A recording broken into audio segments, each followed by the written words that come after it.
C'est le premier festival Zoulou national qu'on fait ici. Parce que dans les autres fêtes, dans les fêtes habituelles, le Smurf et le rap ont une place à côté de chanteurs, de rock, etc. Alors que ici, c'est le mouvement Zoulou. C'est formidable, ils sont tous là. Et que le mouvement Zoulou, c'est la banlieue nord de Paris. Il y a du happening, il y a tout ça. C'est cette peinture-là. C'est un happening.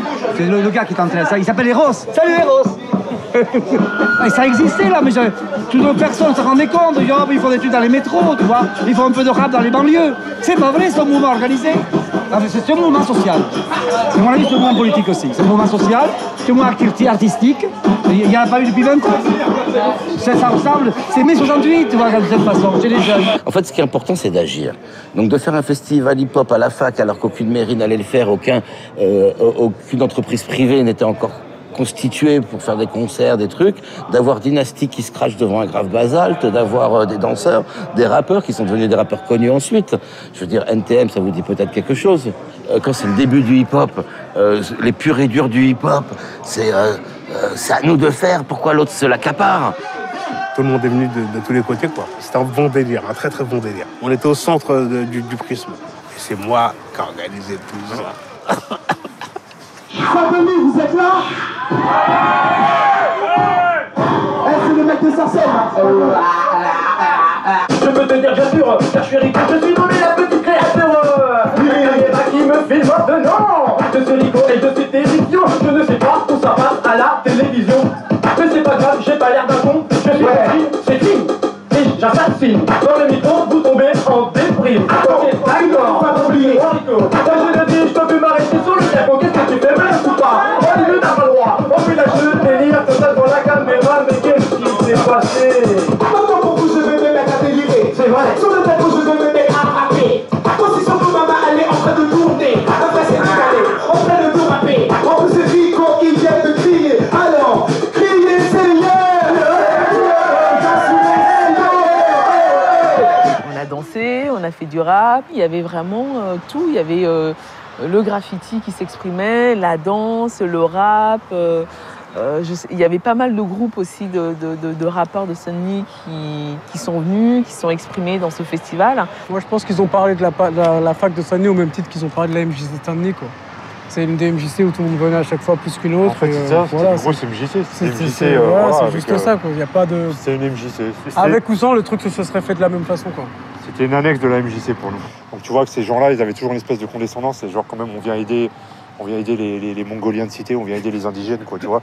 Et cette condescendance, en disant, ils doivent te donner des choses, finalement, ils t'en donnent que la moitié, et ils estiment que les miettes qu'ils te donnent, c'est déjà assez bien, tu devrais t'estimer heureux. Au début, Georges Lapassade, il tenait au mot Zoulou. Ouais, oh là là. Et moi, à un moment, je lui ai dit, écoute, faut arrêter Zoulou, on va parler de hip-hop. Il faut comprendre de quoi on parle, en plus. Pour lui, les Zoulous, la nation Zoulou avait un rapport avec les Zoulous d'Afrique du Sud. Ce qui était complètement faux, mais Ce qui était complètement faux, mais le combat, en vrai, était le même. On était en rébellion contre l'établissement, contre le racisme, contre les idées reçues par rapport au hip-hop. Il considérait qu'il était le seul et unique maître à penser et grand ordonnateur de ce qu'il fallait faire avec les indigènes que nous étions. Il a semé la zizanie et le chaos et il s'est imposé, et ceux qui avaient eu l'outrecuidance d'approcher les tribus de b-boy avant lui n'étaient plus légitimes. La culture hip-hop, à un moment, à Paris 8, c'est lui. Ceux qui s'y intéressaient avant, tant pis pour eux, c'était mort. Là où il était très malin et très intelligent, c'est qu'il nous avait plus ou moins tous acquis à sa cause. Donc à un moment, sa légitimité, il la tenait de nous. Donc si à un moment, il disait « le hip-hop à Paris 8, c'est moi », le premier qui contestait, il disait « ah, vous n'êtes pas d'accord ? Bah, demandez-leur à eux derrière ». Et là, c'était une armée de centurions.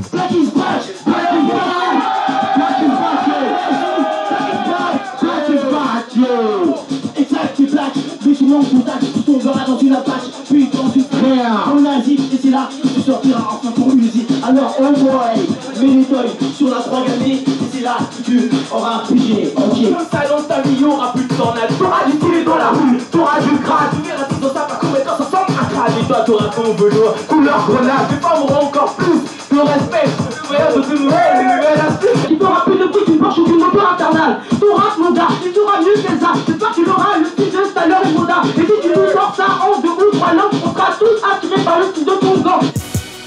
Karima, Actual Force, frère de Sol, pionnière de la culture hip-hop en France. Notre culture était encore toute neuve. On était en plein dedans. On voulait la contrôler nous-mêmes si possible, ne pas être chapeauté immédiatement. Mais bon, ce qui a été fait, c'était aussi bien. Ce qui aurait été bien, c'est que ça a été fait par des gens du hip-hop, ça aurait été pas mal. Et qu'il est temps aussi que les gens du hip-hop prennent aussi de l'initiative et n'attendent pas que d'autres, qui peuvent être aussi sincères de toute manière, mais le fassent à notre place. Parce qu'après, c'est toujours de l'assistanat. On est une culture contre l'assistanat. Ce qu'il y a dans cette compétition saine et ces lieux de création qu'a par exemple créé la Passade ici à Saint-Denis, c'était qu'en fait, on était tous uniques, mais tous, imprégnés de cette envie de faire vivre un mouvement qui nous appartenait. Et ça, c'était fabuleux. Le mec, il voulait juste nous ouvrir des portes qu'on nous fermait. Donc voilà.